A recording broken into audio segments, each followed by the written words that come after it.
Hello friends, welcome to Pandey's tutorials. आज की हम अपनी इस वीडियो में स्टार्ट करने जा रहे हैं इनकम टैक्स एक्ट 1961। आज की वीडियो में हम बहुत ही बेसिक्स करने वाले हैं। ठीक है, सबसे पहले टॉपिक्स टू बी कवर्ड क्या हैं, हम इस वीडियो में कौन कौन से टॉपिक्स कवर करने वाले हैं। सबसे पहले हम जानेंगे टैक्स क्या होता है, फिर थोड़े कुछ बेसिक कॉन्सेप्ट्स लाइक इसमें हम पढ़ेंगे कि एक्ट क्या होता है और अथॉरिटी क्या होती है। ठीक है, उसके बाद हम टाइप्स ऑफ एक्ट पढ़ेंगे, फिर हम डेफिनेशन ऑफ इंडिया देखेंगे, then definition of person, heads of income और definition of assessment and definition of previous. अब वन बाय वन हम इन टॉपिक्स को देखते हैं। सबसे पहले इंट्रोडक्शन की बात करें, सबसे पहले आता है टैक्स। ठीक है, टैक्स क्या होते हैं? देखिए टैक्स क्या होता है, सिंपल लैंग्वेज में बताऊँ अगर मैं आपको, या अगर कोई आपसे इसकी डेफिनेशन पूछे तो आप बोल सकते हैं मॉनेटरी बर्डन। देखिए हर इंडिविजुअल को अपने इनकम पर कुछ परसेंटेज ऑफ टैक्स है जो कि गवर्नमेंट को पे करना पड़ता है। ठीक है, जैसे मैं बोलूँ मिस्टर राम है, मिस्टर राम जो है वो सैलरी मिलती है उन्हें, वो किसी कंपनी में जॉब करते हैं, तो ये जो उनकी सैलरी है उस सैलरी का कुछ परसेंटेज उन्हें टैक्स पे करना पड़ेगा। पूरा नहीं, कुछ परसेंटेज, कितना परसेंट होता है ये सब हम आगे की आने वाली वीडियोज़ में देखेंगे। तो टैक्स क्या है कि किसी भी इंडिविजुअल को अपनी इनकम पर कुछ पार्ट ऑफ टैक्स जो है गवर्नमेंट को पे करना पड़ता है। ठीक है, उसके बाद बेसिक कॉन्सेप्ट्स में हम पढ़ेंगे एक्ट क्या होता है। Act simple rules and regulations. किसी भी कंट्री को चलाने के लिए जो गवर्नमेंट है वो कुछ रूल्स एंड रेगुलेशन सेट करती है, बनाती है, जिससे कि हम सोसाइटी को आसानी से चला सके, आसानी से उसे रन कर सके। रूल्स नहीं होंगे, रेगुलेशंस नहीं होंगे तो सोसाइटी को थोड़ा सा चलाना मुश्किल हो जाता है। इसीलिए यहाँ पे अथॉरिटी जो है वो कुछ रूल्स एंड रेगुलेशन को सेट करती है। जैसे रूल्स आप समझ सकते हैं, ट्रैफिक रूल्स हैं आपके पास बहुत सारे। ठीक है, बहुत से और भी रूल्स हमारे कंट्री में बनाए गए हैं कि हमें उनका पालन करना चाहिए। अब आप बताइए कि जो ट्रैफिक रूल्स हैं वो क्यों बनाए जाते हैं? एक्सीडेंट ना हो। ठीक है, सबको पता है कि कब कौन सी लाइट पे रुकना है, कौन सी लाइट पे चलना है, इससे रूल्स बनाए जाते हैं। वैसे हमारे इनकम टैक्स एक्ट में भी कुछ रूल्स बनाए गए हैं जो कि सभी को मानने पड़ते हैं। अब अथॉरिटी की बात हमने करी तो अथॉरिटी क्या होता है? अथॉरिटी का मतलब ये है कि जो ये रूल्स और रेगुलेशंस की आप बात कर रहे हैं वो बनाएगा कौन? तो हमारी कंट्री में जो अथॉरिटी है वो अथॉरिटी है पार्लियामेंट के पास। पार्लियामेंट है, पार्लियामेंट ही सारे रूल्स एंड रेगुलेशंस बनाती है। ठीक है, या फिर कौन बना सकता है? स्टेट लेजिस्लेचर बना सकते हैं। अब देखिए टाइप्स ऑफ एक्ट में आपको समझ में आएगा ये पार्लियामेंट और स्टेट लेजिस्लेचर का। टाइप्स ऑफ एक्ट की बात करें, हमारे पास दो टाइप के एक्ट होते हैं, सेंट्रल एक्ट, स्टेट एक्ट। अब देखिए सेंट्रल एक्ट की बात करें, वो एक्ट जो कि पार्लियामेंट बनाएगी। अभी मैंने आपको बताया ना कि अथॉरिटी किसके पास है, तो पार्लियामेंट के पास है या फिर स्टेट लेजिस्लेचर के पास है। तो जो एक्ट पार्लियामेंट बनाती है उसे हम बोलते हैं सेंट्रल एक्ट। जो एक्ट पार्लियामेंट बनाएगी वो एप्लीकेबल होगा पूरी इंडिया पर, इंक्लूडिंग जम्मू एंड कश्मीर। मतलब जो एक्ट सेंट्रल एक्ट होता है, जो एक्ट पार्लियामेंट बनाती है, वो हमारे पूरे इंडिया पर एप्लीकेबल होता है, सब पर, सारे स्टेट्स पर। फिर आता है स्टेट एक्ट। स्टेट एक्ट की बात करें, ऐसा एक्ट जो बनाएगी कौन? State legislative. स्टेट लेजिस्लेटिव जो एक्ट बनाती है वो सिर्फ पर्टिकुलर स्टेट पर ही एप्लीकेबल होता है। आप समझिए यूपी गवर्नमेंट है, यूपी गवर्नमेंट ने यूपी के लिए कोई स्टेट बनाया है, कोई एक्ट बनाया है, तो वो एक्ट जो है वो सिर्फ यूपी पे ही एप्लीकेबल होगा, बाकी किसी और स्टेट पर एप्लीकेबल नहीं होगा। वैसे ही आंध्र प्रदेश है, आंध्र प्रदेश ने कोई एक्ट बनाया है तो वो एक्ट किस पे एप्लीकेबल होगा? सिर्फ आंध्र प्रदेश पर होगा। तो आपको समझ में आया होगा, सेंट्रल एक्ट बनाती है पार्लियामेंट जो कि होल ऑफ इंडिया पर एप्लीकेबल होता है। स्टेट एक्ट बनाता है कोई पर्टिकुलर स्टेट लेजिस्लेटिव जो कि उसी पर्टिकुलर स्टेट पर एप्लीकेबल होता है। अब जो हमने बात करी कि एक होता है सेंट्रल एक्ट और एक होता है स्टेट एक्ट। अब इनका प्रोसीजर कैसा है, मतलब ये बनते कैसे हैं? देखिए अगर हम सेंट्रल एक्ट की बात करें तो सेंट्रल एक्ट बनाती है पार्लियामेंट। तो पार्लियामेंट में जो आपका बिल है, जो एक्ट आप पास करना चाहते हैं, वो हम पहले लोकसभा और राज्यसभा में पास करते हैं। वहाँ से वो जाता है प्रेसिडेंट ऑफ इंडिया के पास। अगर प्रेसिडेंट ऑफ इंडिया ने उसे अप्रूव कर दिया तो वो बन जाता है एक्ट। ठीक है, तो पहले पार्लियामेंट में, लोकसभा और राज्यसभा में हम बिल पास करेंगे, वो बिल वहाँ से जाएगा प्रेसिडेंट ऑफ इंडिया के पास, और प्रेसिडेंट ऑफ इंडिया ने अगर उसे अप्रूव कर दिया तो वो बन जाता है एक्ट। वैसे अगर हम स्टेट एक्ट की बात करें, स्टेट एक्ट है तो स्टेट लेजिस्लेटिव बनाएगी, तो यहाँ पे विधानसभा और विधान परिषद के पास हम क्या पास करेंगे, बिल पास करेंगे। फिर वहाँ से वो बिल जाएगा गवर्नर ऑफ स्टेट के पास, और अगर गवर्नर ऑफ स्टेट ने अप्रूवल दे दिया तो वो बन जाएगा एक्ट। अब एक्ट बन गया, एक्ट बनने के बाद हम उसकी नोटिफिकेशन देते हैं ऑफिशियल गैजेट में। अब ऑफिशियल गैजेट क्या होता है? ऑफिशियल गैजेट होता है एक लीगल न्यूज़पेपर। किसी भी कंट्री में, हर कंट्री में एक लीगल न्यूज़पेपर होता है जिसके अंदर गवर्नमेंट कोई भी नया रूल, कोई भी नया रेगुलेशन, कोई भी नया लीगल नोटिस या कोई कोर्ट जजमेंट है वो पास करना चाहती है, तो उनकी उसकी इन्फॉर्मेशन देने के लिए हम उसे पास करते हैं ऑफिशियल गैजेट में। जैसे आप बहुत सारे न्यूज़पेपर पढ़ते हैं, times of India, Navbharat times, economic times, उनसे आपको मिलती है इन्फॉर्मेशन, ठीक है। वैसे ही कोई भी नया रूल है, रेगुलेशन है, कुछ भी नई गवर्नमेंट को कोई इन्फॉर्मेशन देनी है पब्लिक को, तो उसकी नोटिफिकेशन वो देती है ऑफिशियल गैजेट। तो ऑफिशियल गैजेट क्या होता है? लीगल न्यूज़पेपर होता है किसी भी कंट्री का। Official gazette is a legal newspaper of the country which publish text on new law, regulation, legal notice, court decisions etcetera. Next topic आता है charging section. Charging section, section number 4। देखिए इसके अंदर क्या आता है, चार्जिंग सेक्शन ना हमें कुछ कंडीशंस बताता है कि अगर हमने वो कंडीशंस को फुलफिल कर दिया तो गवर्नमेंट के पास पावर आ जाती है कि वो किसी भी पर्सन से टैक्स चार्ज कर सकती है। किसी भी पर्सन ने अगर कुछ कंडीशंस को फुलफिल कर दिया जो भी आपके चार्जिंग सेक्शन में दी गई हैं, तो गवर्नमेंट के पास ऑटोमेटिकली पावर आ जाएगी कि वो उस पर्सन से टैक्स चार्ज कर सकती है और उस पर्सन को टैक्स पे करना पड़ेगा, ठीक है। Section 4, section that gives condition upon which government gets power to charge tax called as charging section. उसके बाद नेक्स्ट टॉपिक आता है डेफिनेशंस। डेफिनेशन ऑफ इंडिया हम पढ़ने वाले हैं, section 2 sub section 25A। Definition of India की बात करें तो हम डेफिनेशन ऑफ इंडिया में क्या क्या इंक्लूड करते हैं। देखिए सबसे पहले territory of India as given in article 1 of constitution of India. हमारे कॉन्स्टिट्यूशन ऑफ इंडिया में, हमारा जो कॉन्स्टिट्यूशन है इंडिया का, उसके आर्टिकल 1 में जो बताया गया है इंडिया के बारे में, वो टेरिटरी जो इंडिया में उसमें बताई गई है, एक तो वो आती है हमारी डेफिनेशन ऑफ इंडिया में। उसके बाद air space above it's territory. देखिए जैसे ये हमारा, मैं यहाँ पे थोड़ा सा मैप बना रही हूँ हमारे इंडिया का, थोड़ा सा ड्राइंग मेरी अच्छी नहीं है पर समझने के लिए ठीक है। देखिए ये जो हमारी ज्योग्राफिकल बाउंड्री है, ये तो हमारे इंडिया में आता ही है, ये सब तो हमारे इंडिया का पार्ट है ही। ये जो बाउंड्री है ना, इसके ऊपर का जितना भी एयर स्पेस है, जितना भी एयर स्पेस है, वो भी हमारी डेफिनेशन ऑफ इंडिया में इंक्लूड होता है, ठीक है। उसके बाद हम बात करें, देखिए यहाँ पे आपको बताइए यहाँ पे क्या है, महासागर पाए जाते हैं, समुद्र पाए जाते हैं यहाँ पे। तो यहाँ से हमारी इंडिया की बाउंड्री से लेके 12 नॉटिकल माइल्स तक जितना भी समुंदर है ना, वो भी हमारे इंडिया में ही आता है। कहाँ तक? 12 नॉटिकल माइल्स तक। साथ ही साथ इस 12 नॉटिकल माइल्स के ऊपर जितना भी ये एयर स्पेस है, ये जो समुंदर है, इस समुंदर के ऊपर जितना भी एयर स्पेस है वो भी हमारे इंडिया का पार्ट है।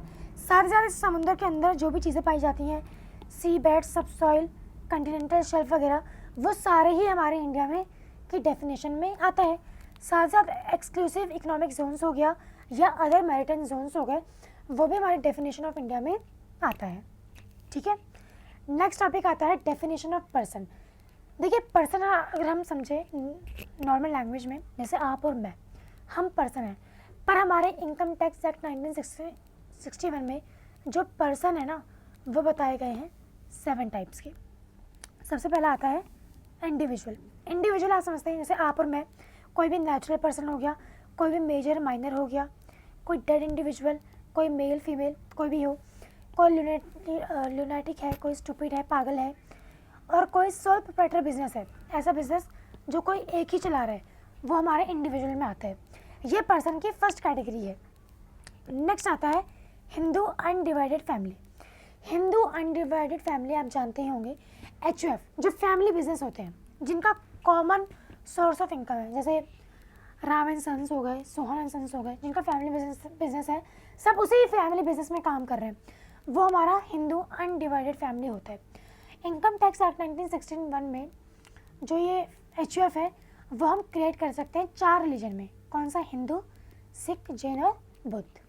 उसके बाद कंपनी आप समझते ही हैं, public, private company, government company, Indian company, foreign company, 1% company. ये हमारा सेकंड था, ये हमारा थर्ड था। फोर्थ आता है पार्टनरशिप फर्म। पार्टनरशिप फर्म भी आप समझते ही हैं, जैसे मैं हूँ, जैसे मान लीजिए राम है, राम के दो दोस्त हैं, राज और मोहन। तो ये इन तीनों ने मिलकर बिजनेस स्टार्ट कर दिया, पार्टनरशिप खोल ली, तो ये पार्टनरशिप फर्म बन गई। पार्टनरशिप फर्म में हम LLP को भी इंक्लूड करते हैं। उसके बाद नेक्स्ट आता है fifth category, association of person और बॉडी ऑफ इंडिविजुअल।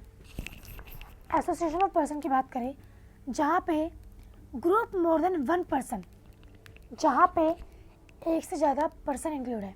पर्सन की बात करें तो अभी हमने देखा पर्सन में क्या क्या आता है। पर्सन में देखिए, एक तो इंडिविजुअल आ गया, HUF आ गया, कंपनी, पार्टनरशिप फर्म। तो देखिए ग्रुप, जैसे कोई पर्सन, मान लीजिए यहाँ पे एक HUF है और कोई कंपनी है, इन दोनों ने आपस में मिलकर कोई बिजनेस कर लिया, या ये दोनों आपस में मिलकर कोई काम कर रहे हैं, तो हम उसे बोलते हैं एसोसिएशन ऑफ पर्सन। पर्सन यहाँ पे टुगेदर होने चाहिए। तो when in a group more than 1 person join together to do an income producing activity and दो do not form a partnership firm और अ कंपनी। देखिए यहाँ पर ये जो HUF है, ये एक HUF है और कंपनी पहले से कंपनी है। ये दोनों आपस में मिलकर कोई कंपनी या कोई पार्टनरशिप फर्म को क्रिएट नहीं कर रहे हैं। तो ऐसे पर्सन जो कि मिलकर कोई भी इनकम प्रोड्यूसिंग एक्टिविटी कर रहे हैं, पर ना ही वो कोई पार्टनरशिप क्रिएट कर रहे हैं, ना ही वो कोई कंपनी क्रिएट कर रहे हैं, तो हम उसे कहते हैं एसोसिएशन ऑफ पर्सन। अगर हम बात करें बॉडी ऑफ इंडिविजुअल की, तो देखिए यहाँ पे लिखा है in a group more than 1 individual. अब आपको डिफरेंस में समझ में आएगा। यहाँ पे बात हो रही है इंडिविजुअल की। अब इंडिविजुअल कौन होता है? देखिए यहाँ पे इंडिविजुअल में ये लोग, अगर ये लोग मिलकर आपस में कोई बिजनेस कर रहे हैं, कोई ऐसी एक्टिविटी कर रहे हैं जिससे कि ये इनकम जनरेट होती है, तो उसे हम बोलते हैं BOI। देखिए जैसे मान लीजिए कोई मान लीजिए कोई 48 साल का आदमी है और कोई एक फीमेल है। अगर दोनों आपस में मिलकर काम कर रहे हैं और इन्होंने पार्टनरशिप फर्म या कंपनी बना ली, देखिए यहाँ पे लिखा हुआ है they do form a partnership और कंपनी, तो उसे हम बोलते हैं BOI। पर जब मोर देन 1 पर्सन मिलकर कोई काम कर रहे हैं, जैसे HUF हो गई या पार्टनरशिप फर्म, दोनों मिलकर काम कर रहे हैं, उसे बोलते हैं एसोसिएशन ऑफ पर्सन। और वो लोग कोई कंपनी या कोई पार्टनरशिप फर्म को क्रिएट नहीं कर रहे हैं, पर जब पार्टनरशिप फर्म भी क्रिएट हो रही है, कंपनी भी क्रिएट हो रही है, उसे हम कहते हैं बॉडी ऑफ इंडिविजुअल। ठीक है। 6th कैटेगरी आती है लोकल अथॉरिटी। लोकल अथॉरिटी आप समझते होंगी, एक ऐसी बॉडी, हमारी हर सिटी में एक ऐसी बॉडी पाई जाती है जो कि जिसका ऑब्जेक्टिव होता है कि वो पूरी कंट्री, जो सिटी है, सॉरी हम पर्टिकुलर सिटी की बात कर रहे हैं, उस सिटी को मेंटेन करे, उसे मैनेज करे, उसे बोलते हैं हम लोकल अथॉरिटी। जैसे दिल्ली की बात करें तो दिल्ली में है MCD, बॉम्बे की बात करें तो वहाँ पे है BMC। फिर 7 कैटेगरी का आती है artificial judicial person.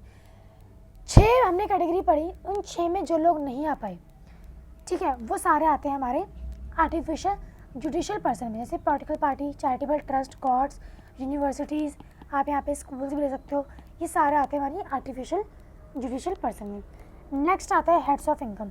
Heads of income की बात करें तो यहाँ पे आपकी इनकम को टैक्स किया जाता है। फॉर एग्जांपल सैलरी इनकम, अगर किसी की इनकम सैलरी है तो उसे हम टैक्स करेंगे कौन सी हेड में? सैलरी। जैसे मिस्टर राज हैं, मिस्टर राज किसी कंपनी में जॉब करते हैं, उन्हें वहाँ से सैलरी मिलती है 10 लाख की, एग्जांपल ले रही हूँ मैं। तो सैलरी जो है वो क्या है? उनकी इनकम है। तो इनकी जो इनकम है उसे हम कहाँ पे टैक्सेबल करेंगे? In the heads of salary. Next आता है हाउस प्रॉपर्टी। जैसे मान लीजिए कोई मिस्टर राम है, मिस्टर राम के पास क्या है? एक बिल्डिंग है। ये जो मिस्टर राम है, इन्होंने इस बिल्डिंग को रेंट पे दे रखा है। तो अब देखिए जो मिस्टर राम है उनके लिए इनकम क्या है? रेंट है, क्योंकि उनको क्या मिल रहा है? रेंट मिल रहा है। तो ये रेंट को हम कहाँ पे टैक्सेबल करेंगे? कौन से हेड में? In the house property. ठीक है। अब देखिए कई लोग होते हैं जो बिजनेस करते हैं, खुद का बिजनेस है, खुद की कंपनी खोल रखी है।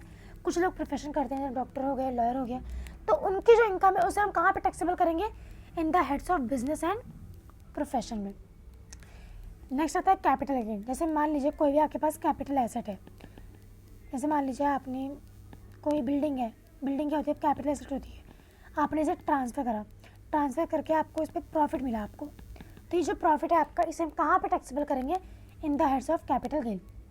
उसके बाद salary, house property, business and profession, capital gains के बाद जितना भी बच गया, जैसे आपका आप कौन बनेगा करोड़पति में गए, वहाँ पे आप जीत गए शो में, आपको वहाँ से जो पैसा मिला उसे हम चार्ज करेंगे अदर सोर्सेज में।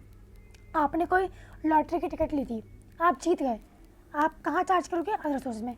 आपको कोई इंटरेस्ट मिला, कहाँ चार्ज करोगे? In the heads of other sources. आपको किसी ने गिफ्ट दिया, वो गिफ्ट आपके लिए कहाँ पे चार्जेबल होगा? In the heads of other sources. ठीक है, तो ये हेड्स ऑफ इनकम है कि ये आपको बताता है कि आप अपने इनकम को कौन से हेड में टैक्स करोगे। अगर आपकी इनकम सैलरी है तो सैलरी में चार्ज होगा, अगर आपको रेंट मिलता है तो हाउस प्रॉपर्टी में होगा, आपका खुद का बिजनेस है, प्रोफेशन है, तो हम इसे इसमें टैक्स करेंगे।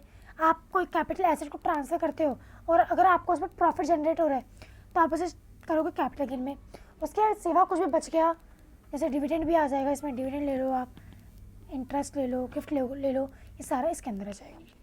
उसके बाद जैसे मान लीजिए अगर इन सब का टोटल अगर आप करते हैं तो आपकी बनती है ग्रॉस टोटल इनकम। जैसे मान लीजिए सैलरी की इनकम आपकी थी 10,000, house property 20,000, business and profession 30,000, capital gain 10,000, other sources 10,000। जब आप इन सबको टोटल कर दोगे कितना बनेगा? ये बन जाएगा 80,000। तो ये जो 80,000 है ना आपको टोटल करके, इसे हम बोलते हैं ग्रॉस टोटल इनकम। मतलब आप जब इन पांचों हेड्स को टोटल कर देते हैं तो बन जाता है हमारा ग्रॉस टोटल इनकम। उसके बाद आता है हमारा लास्ट टॉपिक इस वीडियो का, डेफिनेशन ऑफ असेसमेंट ईयर और डेफिनेशन ऑफ प्रीवियस ईयर। इसको हम समझेंगे एक एग्जांपल से। देखिए, डेफिनेशन ऑफ प्रीवियस ईयर की बात करें, जो हमारा प्रीवियस ईयर होता है ना उसी को हम बोलते हैं फाइनेंशियल ईयर। जैसे अगर हम एग्जांपल लें 1/4/22 से लेकर 31 मार्च 23, ये हमारा फाइनेंशियल ईयर है, ये ख़त्म होने वाला है ना। तो ये जो फाइनेंशियल ईयर है ये हमारा प्रीवियस ईयर है। अब आप यहाँ पे समझिए, जो ये प्रीवियस ईयर है, इस प्रीवियस ईयर में आपने इनकम जनरेट करी, मतलब आपने काम किया और आपने अर्निंग करी। तो जिस ईयर में आप काम करते हो, कमाते हो, ठीक है, उसे हम बोलते हैं प्रीवियस ईयर। और जिस ईयर में, जैसे यहाँ पे ये वाला ईयर बनेगा आपका, अभी जो आपने 22-23 में जो आपने इनकम कमाई है ये टैक्सेबल होगी अगले साल 23 से 24 में। इसको बोलते हैं असेसमेंट ईयर। आप समझिए, प्रीवियस ईयर मतलब प्रीवियस ईयर वो ईयर जिस ईयर में आपने काम किया या आपने इनकम कमाई है, ठीक है, तो वो आपका बन जाता है प्रीवियस ईयर। फिर आपने जो प्रीवियस ईयर में जो भी आपने इनकम जनरेट करी वो टैक्सेबल होती है असेसमेंट ईयर में। अब असेसमेंट ईयर क्या बनता है आपका? अगला साल 23 से 24। एक एग्जाम्पल और लेते हैं, मान लीजिए यहाँ पे 1/4/23 से लेकर 31 मार्च 24 तक आपने इनकम जनरेट करी, तो ये हो गया आपका प्रीवियस ईयर। अब इस इनकम पे आप टैक्स दोगे, टैक्स कब दोगे? अगले साल, मतलब 1/4/24 से लेकर 31 मार्च 25 में दोगे। तो ये क्या बन जाएगा आपके लिए? Assessment year. ठीक है, तो आज के वीडियो में हमने बहुत सारे टॉपिक कवर किए हैं, ये बहुत ही बेसिक्स है इनकम टैक्स एक्ट के लिए। तो एक बार मैं आपको थोड़ा सा शॉर्ट में बता देती हूँ। सबसे पहले हमने पढ़ा था कि टैक्स क्या होता है, टैक्स के बाद हमने पढ़ा था कि एक्ट क्या होता है। देखिए, सबसे पहले हमने पढ़ा टैक्स क्या होता है, फिर हमने पढ़ा एक्ट क्या होता है, अथॉरिटी क्या होता है, फिर टाइप्स ऑफ एक्ट पढ़े थे हमने, फिर हमने प्रोसीजर देखा था, फिर हमने चार्जिंग सेक्शन देखा, फिर हमने डेफिनेशन ऑफ इंडिया देखा, फिर डेफिनेशन ऑफ पर्सन देखा कि हमारे पास 7 टाइप ऑफ पर्सन होते हैं। 1 बाय 1 हमने देखा कि एक इंडिविजुअल होता है, कंपनी होती है, एचएफ होती है, partnership firm, AOP, BOI, local authority, artificial judicial person. फिर हमने हेड्स ऑफ इनकम देखे, फिर हमने यहाँ पे असेसमेंट ईयर और प्रीवियस ईयर देखा। ठीक है, आई होप कि आपको आज के सारे ही टॉपिक समझ में आए होंगे। बाकी करेंगे हम नेक्स्ट क्लास में। आज के लिए सिर्फ इतना ही। Thanks for watching.